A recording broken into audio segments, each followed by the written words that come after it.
All right, time once again for another edition of Catching Up with Tommy Mac podcast here on 1010XL's podcast platform at 1010XL.com, of course, on their on-demand section on the website as well. And we are on Facebook, 1010XL's Facebook page. Appreciate everybody checking out the show on that. And we are streaming on the relevant app on the Jaguar Fanatics channel. The show brought to you by QC Kinetics. It's regenerative medicine. I'm in one of 4 treatments. I have to take a little time out, nothing major, but I'll be back reporting on how that goes. But check them out in Ponte Vedra and in Mandarin. And also brought to you by my friends at the Southern Grill. Listen, my friend Joey, he's my friend. He's one of the first guys I met when I got down here. Been friends with him and his cousins and family for a long time. I'm telling you, they cook the best food at the Southern Grill right there on the South Bank, 800 Flagler Avenue. You'll thank me later. I'm talking breakfast early, lunch, brunch, dinner, nightlife. They got it all. Full liquor bar, a ton of TVs, entertainment at night, and just a great venue and a great place to get your grub on and watch your favorite sporting events. What are you watching now? Are you watching the and Graham? Good afternoon, brother. How you doing? Hello, sir. How are you? I can't find and it's still early, but I don't sit there like I got to watch the XFL or I got to watch the USFL. That's like one of the furthest things from my mind. And it's not a knock because I love football and I love that all these guys get a chance to play football and continue their career. I think it's great. I would have done it. When I didn't make it with the Saints or the Redskins. I would have totally tried something different.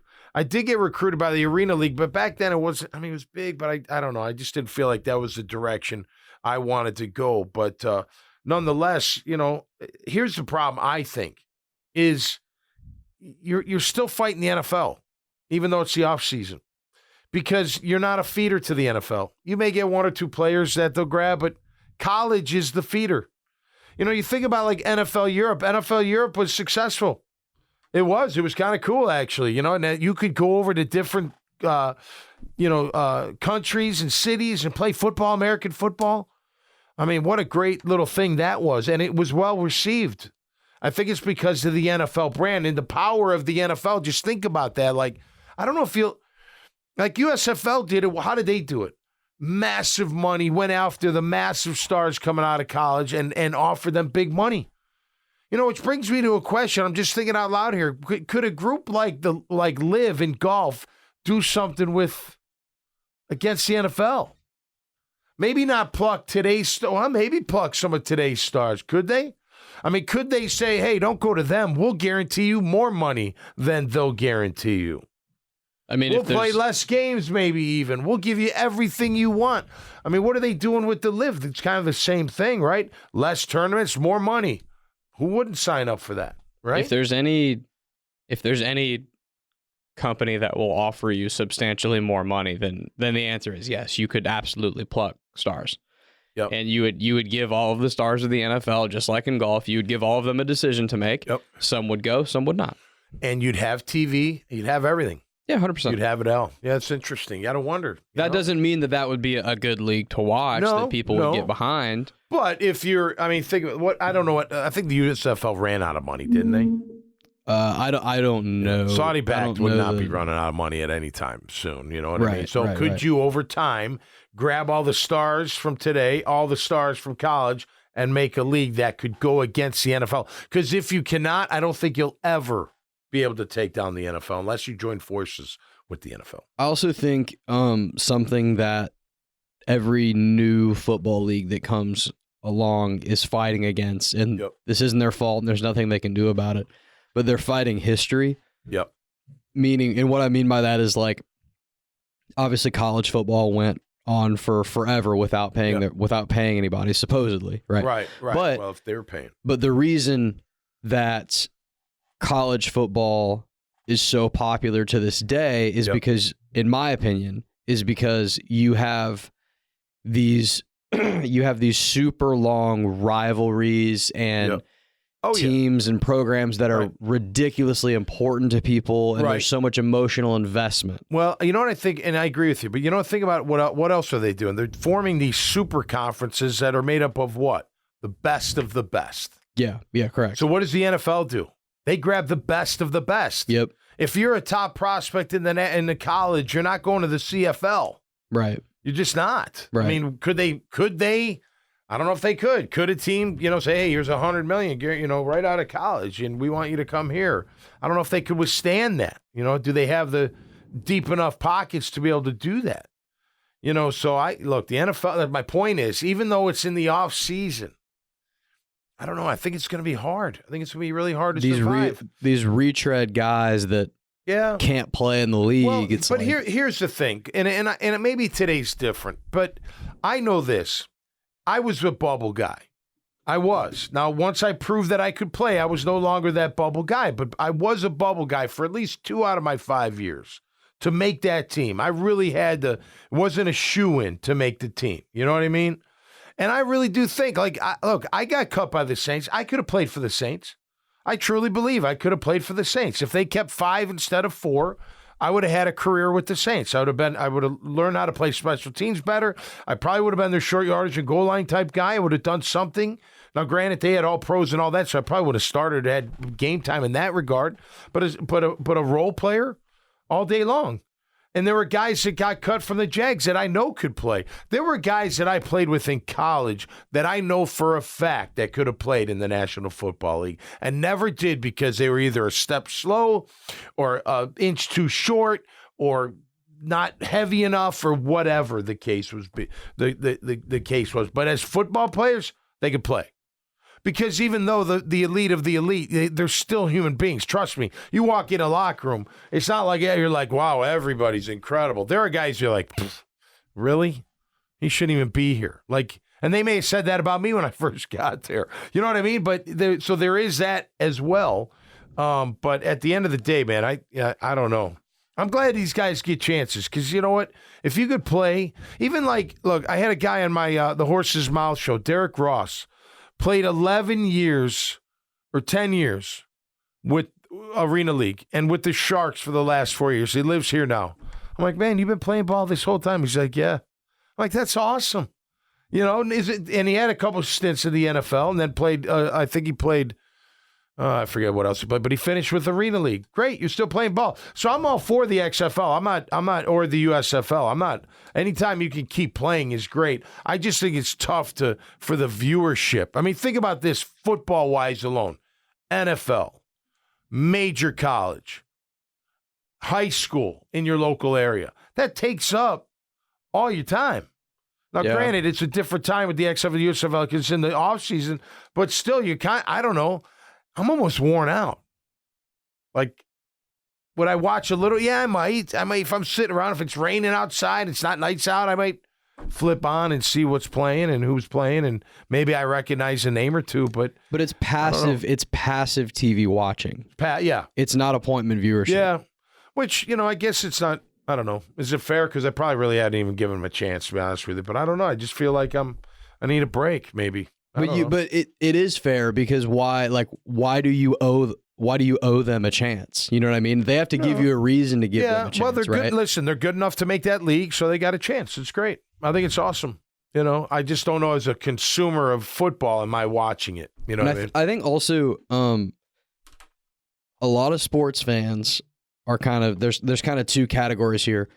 There's a lot of sports fans, first of all, that really enjoy other sports. Yeah. Other than football. Yeah. And the minute that the Super Bowl is over, it's like a lot for a lot of guys, including like myself. I love basketball. Yep. Typically, once the Super Bowl ends is when I really lock into basketball. Okay. I really start watching the NBA. I'm already watching Gator basketball in North Carolina because those are my teams in college. But I really start to lock in more whenever that ends. Yeah. A lot of people like baseball a lot. Yeah. Oh yeah. A lot of people jump right into baseball. So I'm sporadic. I mean, I'll watch some playoff NBA. I'll watch the tournament because that's fun. The college tournament, March Madness. I'll watch baseball when it gets serious. I love going to a baseball game. That's different. You know what I mean? Totally. It's probably the biggest discrepancy to me of watching on TV versus being there. Yeah. Yeah. I was going to say hockey, but no, hockey is great either way. But hockey's really fun on TV still. Yeah, it is. It is. It's very, very intense. Going to hockey games are I awesome. love the fights. The fights are the best. To me, those are fun. How they fight on skates is beyond me. Right. It's unbelievable. Unbelievable. All right, a look around the National Football League. Some interesting news. Taylor Lewan gets cut. He's done with the Tennessee Titans. That guy hasn't been healthy, man. When healthy, he's a good player, but I don't know. He's 11 years in the NFL. He had a great career. He's got a great podcast. I guess it's making a bunch of money. Busting with the boys. Busting with the boys. It's a cool concept. You know, it's a good show too. That he and Compton, right? Will Compton. Will Compton. Yeah, they do the show. I wonder if it's Will a good Compton's show. related to Mike Compton. Mike Compton was a lineman for West Virginia and the Lions. Played for a long time in the NFL. I'm not sure. I don't know if that's his son or not, but he gets cut. So does Robert Woods, the wideout. It'd be interesting to see what happens with them.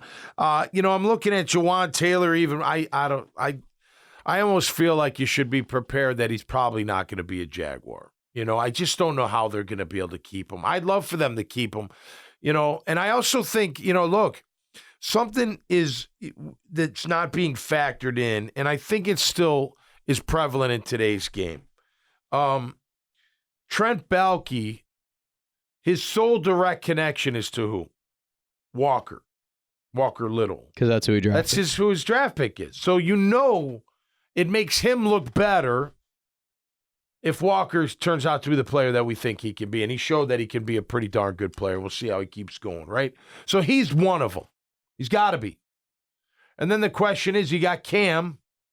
Do you restructure Cam? I don't think you saved that much money. Do you try to trade Cam? He's coming off a knee injury. He had a really good year prior to. I'll give him that. He that's what I think. I don't think people give Cam enough credit that he did have a really good year prior to the injury overall. The O-line as a whole had a really good year. I top 5 in sacks given up. They gave, a lot of that was getting the ball out quick and Trevor making moves, but that was really, really good giving up only 28 sacks. But I think more and more it's going to be really tough to keep Cam and Walker staying. He ain't going nowhere, and Jawan Taylor. And if that's the case, hey, I hope Jawan goes to a team that he can really, do well in and make all the money that he can make. And go get paid, man. He deserves it. He does. It's just not here. It's just a shame that it's not here, But it is what it is. They made their move with Cam. They really like Cam. I really like Cam when he's healthy. And I love he gets after people. He does. And I think that's important. So if it's Cam and Walker, or it's Walker and Taylor, I think it's going to be the former than the latter. I think it's going to be tough to move Cam. But you never know. You'd have to trade him. What? You'd have to trade him. You have to trade him, right. And, I don't know. Maybe a team that's desperate for a left tackle. Look, he's a solid left tackle. You're not going to take that away from him. What did we say going into the year? He's about 85, 90% you can rely upon. I think he played at that same level, 90%. I think he played pretty good. And I do like that he gets after people. He's a tenacious kind of player. But more and more I think about it, and the more and more we don't hear nothing about Evan Ingram, I'm getting a little concerned, In the deal-making world, the longer it takes, the more likely it's not going to happen. Real estate and all these, when money's involved. If it takes too long, it's most likely going to fall out of favor. We'll see. It's not that long yet, but that's going to be interesting. Can they bring him back? The Rams released Bobby Wagner. Let me throw this at you, may I? Out of 11 seasons, he's made the All-Pro 9 of them, including last year as a second teamer. Out of the 9 All-Pro seasons, All-Pro, not Pro Bowl, All-Pro, which means he's the best. 6 on the first team, 3 on the second team. Guy's 32 years of age. He's got a lot of ball. I'm not saying for the Jags, but he's going to be a coveted guy, man. I guess they had to cut him for salary cap. They signed him to a 5-year, $50 million deal last year with $20 million guaranteed.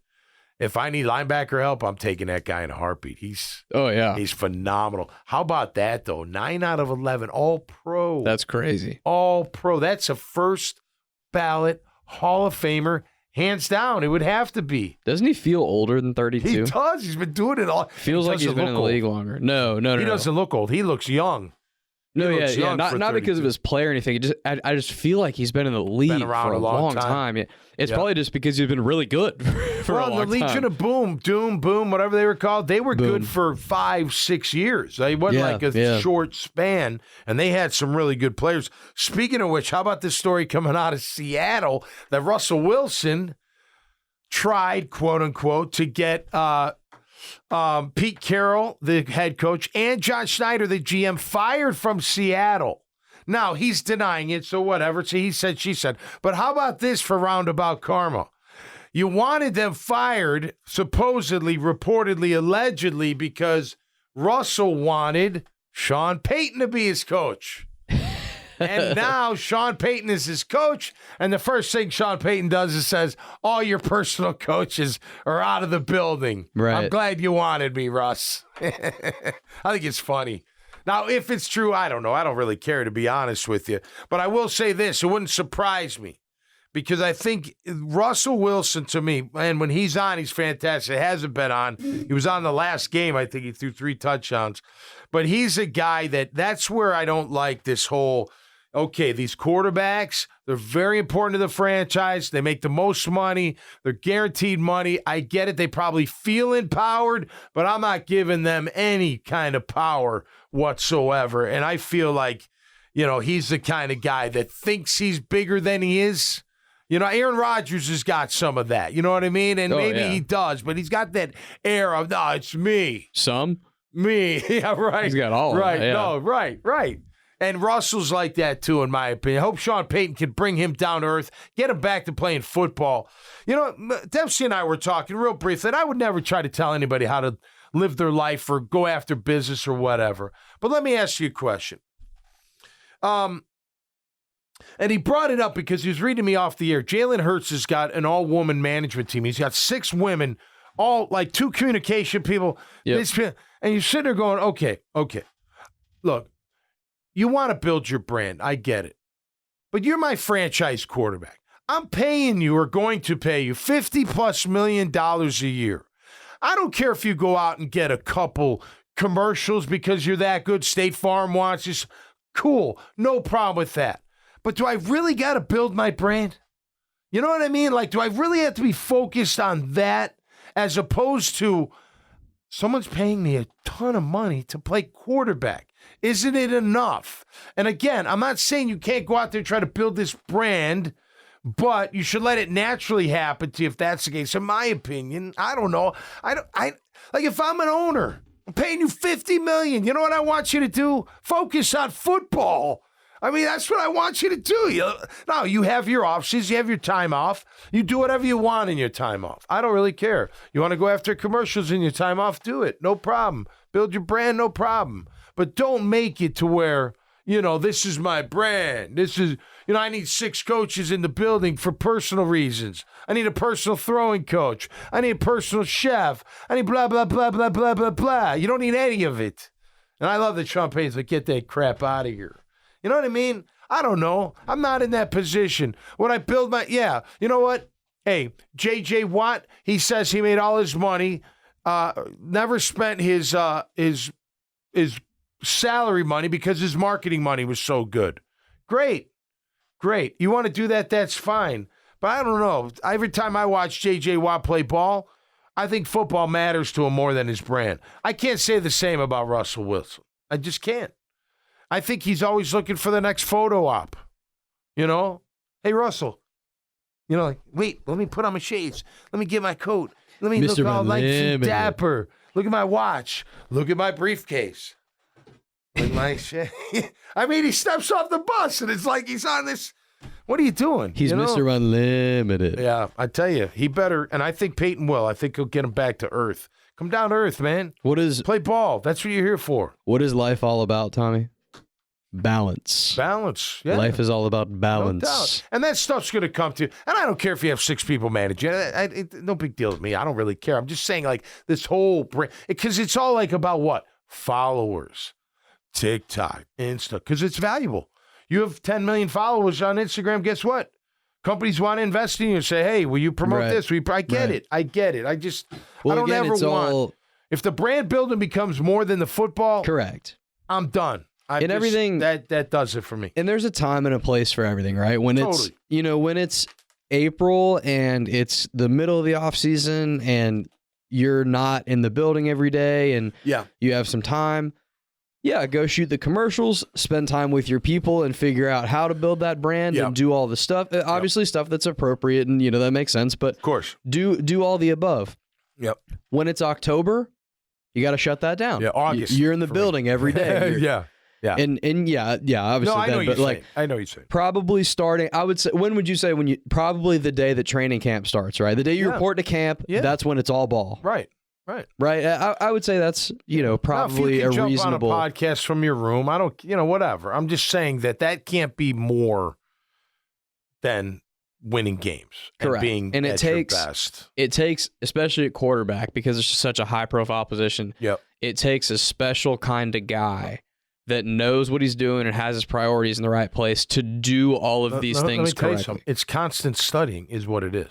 Quarterback play. You have to study like crazy. Yeah. You have to study your opponent. You have to study your play. You have to make your play better, your calls better. I mean, if you're not putting in, that's why when I read or hear that Kyler Murray had to have it put in his contract, you're like, that's the job. Like, what are you talking about? Go home and play video games? Like, grow up. You're in a real man's, like, this is a grown-up world. Like, you're getting paid ridiculous money. You better go home and study. You better stay here and study. I mean, it's constant. They have to, man. It's part of the nature of the beast, no doubt about it. I've got and I'm gonna wrap it up after this. There's a couple free agents. I just started looking that I kind of got my eye on, and the one that stands out, you're not gonna guess who it is, or maybe you will, but it's not a superstar. It's not a big splash, but I think if you added this guy, it's someone I know. Like I know their name. Who he is, and if healthy, because he's been injured a little bit, he's been around a little while. Not only his play but his attitude. It would bring. I would really like this addition if it all works out, money and health wise. What side of the ball am I on? Defense. Yeah. Okay. Defense. I don't think I'm going after anybody on offense. I don't. You know what I mean? As a free agent, like I'm not gonna go find a guard. I'll try to find one in the draft. I'm not. Maybe. No, I'm not even.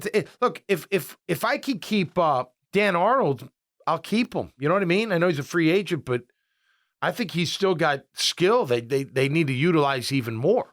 I mean, you got Ingram's number one. Obviously, we want Ingram back, and that'll change. If Ingram goes, do you bring in another tight end if there's one out there? You know what I mean? I don't know. But I don't think on offense I'm going after anybody. Because if I let Jawan walk or let him test and they go, it's Walker and Cam. And then maybe I draft somebody, right? Yeah. I mean, that's it. That's who I'm going with. I don't think I'm going to go grab another, free agent. I'm still thinking about who your guy is. It's an older guy. Yeah, and I didn't really realize he would be available, but he's available. I just like the way he plays. Now, he's a press guy. He's long. He's big. He's a big corner. Oh, he's a corner? Comes from a great defense and has been a great defense for a long time. I think he's like a 6'3" corner. He's a big dude. He's mean. Gets after people. Is it one of the Ravens guys? What's that? Is it one of the Ravens guys? It is. Marcus Peters? It is. It's Marcus Peters? Because it'll be cheap. It'll be a try-it kind of year. You're not going to give him a big contract, I don't think. You may give him something, but that's a guy that's probably looking to resurrect a little bit. He's been down a little bit. He's a physical corner. He can play press.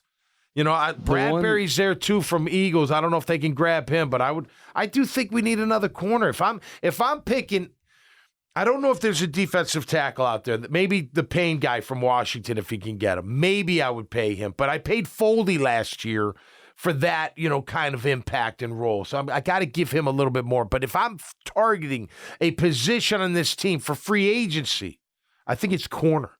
It's Tyson Campbell and whoever else that I can find that can make a difference. Well, Darius Williams is going to be on the roster, and he's going to be expensive too.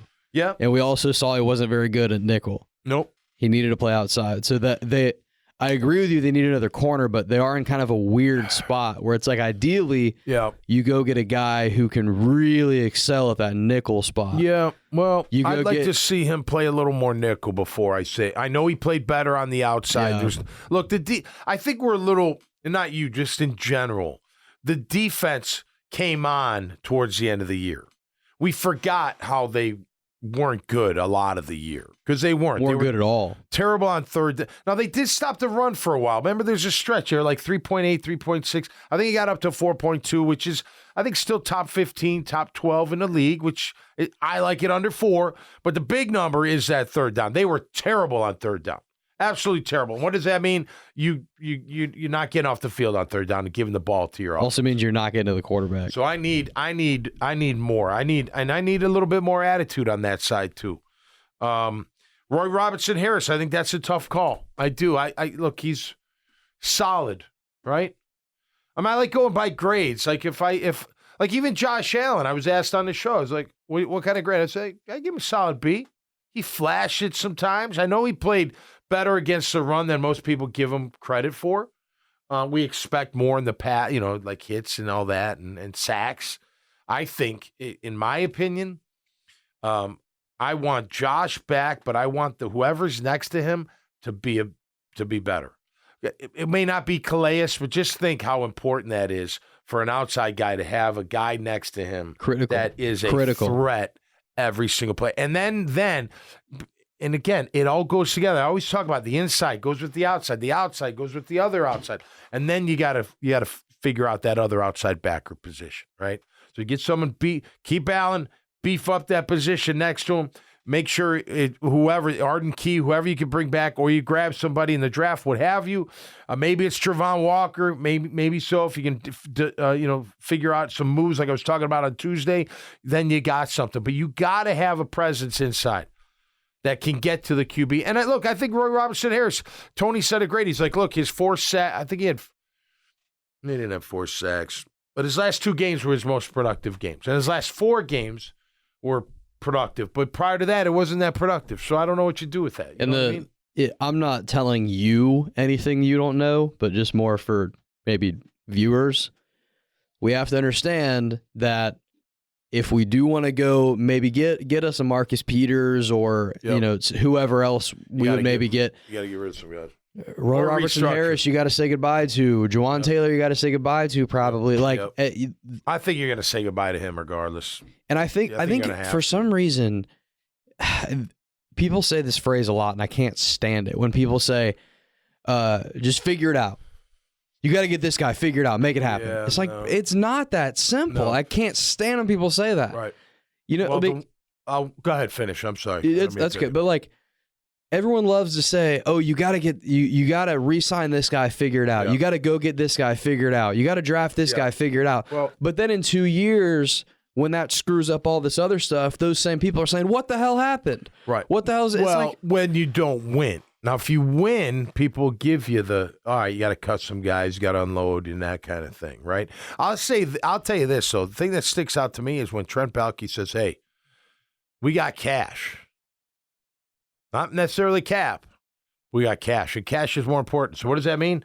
The owner's willing to renegotiate deals, right? If I owe you $8 million, I'm going to find a way to bring that down to $5 million, give you a signing bonus, and extend your deal. Yeah. Because I've got the cash to do that. Correct. That's a powerful position to be. Cash is king. We all know that, but very powerful. Not every owner in the NFL can do that, by the way. No. There's some that can't hardly do any of that at all. Depending on the year. There is a select few owners that can really do that kind of thing without having to sweat it much. Right. And Shaw's one of them. No doubt, which is great. Just so people are aware, because I feel like a lot of people think, oh, you're an owner, you just have all this excess money.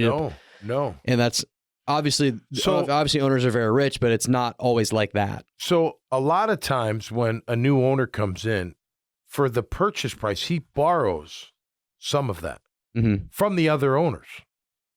Did you know that? I did not know that. Yeah, so they'll finance that acquisition. Now, he's got to put up cash, obviously, but he'll finance it with the rest of the owners. I think Shad paid all cash.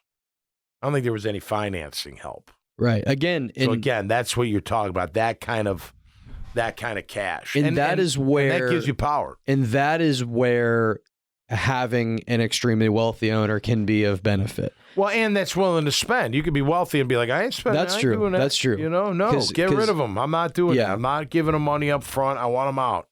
If I got to do that. But you got an owner that says, okay. Because in a vacuum, without thinking about signing bonuses and stuff, you would say, okay, well, as long as you can afford the salary cap, basically you can pay. Yep. But that's not necessarily true because, again, if other owners are able to manipulate it because of their excess money. Well, you don't want to borrow against the borrow. No. You know what I mean? Right. If you already borrowed, you don't want to go back and be like, hey, I want to redo this guy's deal. Can I borrow another $10 million? And here's an interesting fact that Dempsey brought up on Jaguars Today that he was looking at, that you could redo Christian Kirk's deal and save potentially around $9-10 million. You could save a ton. Yeah, that'd be good. I'd do that in a heartbeat, wouldn't you? And the player would, because he gets some money up front. In Kirk's deal now, I get $10 million. Yeah, the way Kirk's deal is right now, it's very front loaded.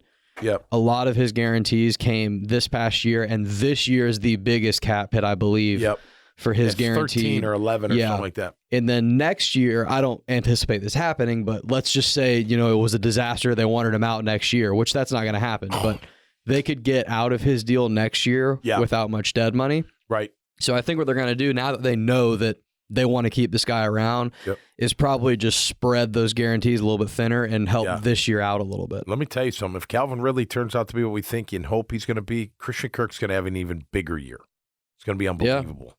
The one-on-ones he'll garner. And more importantly, Trevor Lawrence will too. I'm sorry, Trevor. I'm kind of expecting it now. You know what I mean? I'm expecting the greatness. Here we go. Rock and roll. The match. The whole he's young, give him time thing, that's over now. Yeah. It is now. I expect every Sunday you to show up and ball. And ball out. You're that guy. Yeah. You've shown you're that guy. I need it consistently now. I agree. I don't need any more interceptions in the red zone, and I got to have it. Those were in the first half of the year. We're hoping that, we'll take the 8-2 in the last 10 games. That's what I'm expecting. 8-2 the first 10 games. Because, listen. Can I ask for 8-2 the first 10 games this year coming up? Do you see that schedule? That's another thing. Look, we're all for it. We know they're on the rise, but now you got to factor in that. Now it's going to be a little different. Now the target's on them. Can they fight through the target? There's real expectations now. Yeah, it's good. It's exciting. It's a great position to be in, and especially for all you Jaguar fans. All right, that's going to do it for me this time around. Happy Friday. Have a great weekend. I'll be in Orange Park for a dance competition all day Saturday, so say a prayer for me if you would. I'll have plenty of food and water, so don't worry about that. I won't be dehydrated or anything. But how many dance competitions do you think you've been to in your life? Oh, well, none compared to my wife and my wife's family, but me, myself, including recitals, 25? And factor in, dance competitions are long. Well, actually, more than that. Well, recitals, so Avery was in a recital, about 15. Yeah, they're. But the good thing about competition, you're in and out. So they'll do a dance, then you're kind of waiting for a little bit. It's not like recital where you're sitting there 4 hours and you're like, oh, my God. Yeah. Please. When the head starts. When I would go to trying to stay awake. When I would go to my sister's recitals when I was younger, what I always hated about recitals was the fact that you only see the person you're there for a very small amount of time. Right. As opposed to, you go watch like a game of some sort of you're seeing the person you're there for a lot more. Yeah. Well, that's why the competition's a lot different, because it is competition. So you kind of get into that, our studio against the other studios and our dances against the other dances, So it is. It gets. I tell my girls all the time, go out there and kick some ass. They're like, Dad, not everything's football. I'm like, you're wrong. Everything is football. All right, till next time, stay safe and be cool out there, and we'll see you right here on Catching Up with Tommy Mac on 1010XL's podcast platform, on Facebook, of course, and on the relevant app. Have a great day, everybody. Peace.